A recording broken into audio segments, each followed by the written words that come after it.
আমাদের বিক্রমপুরের গ্রাম এলাকা দেখাবো আজকে আপনাদের। দেখুন, রোডের সাথে ছোট একটা বাগান। দুপুরবেলা এর মাঝখানে খুব মানুষ আসে, এই গাছের ছায়ায় বসে অনেকে গল্প করে। এখানে খুব ভালো লাগে।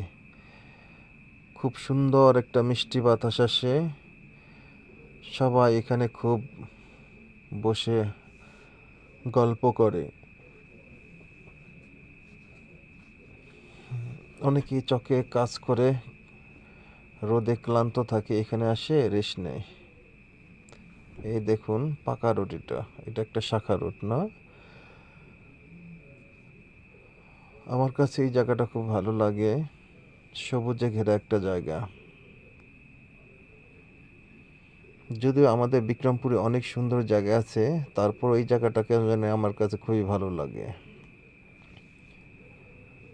পাশেই ধান ক্ষেত, সবুজে ভরা, এবং আলু ক্ষেত আছে, কোথাও ভুট্টা ক্ষেত আছে।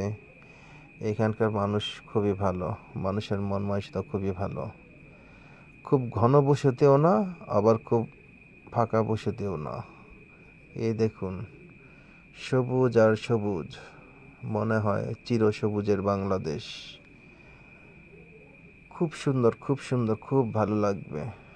ঘুরতে আসবেন, এইখানে সময় পেলে আপনারা ঘুরতে আসবেন, বেড়াতে আসবেন। যাক, সামনে হয়তো আরও অনেক কিছু আছে, হয়তো দেখানোর চেষ্টা করব। অনেক সময় সময়ের কারণে দেখাতে পারি না। দেখুন, ফাঁকা ফাঁকা বাড়ি,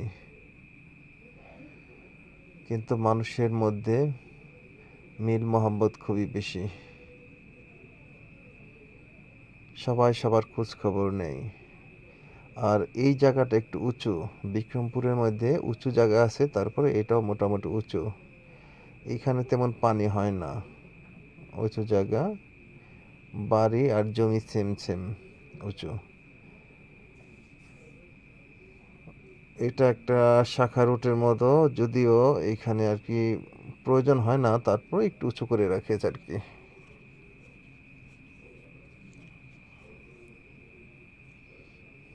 এই দেখুন,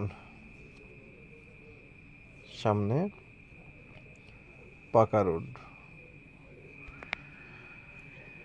যাক, আপনাদের দেখালাম।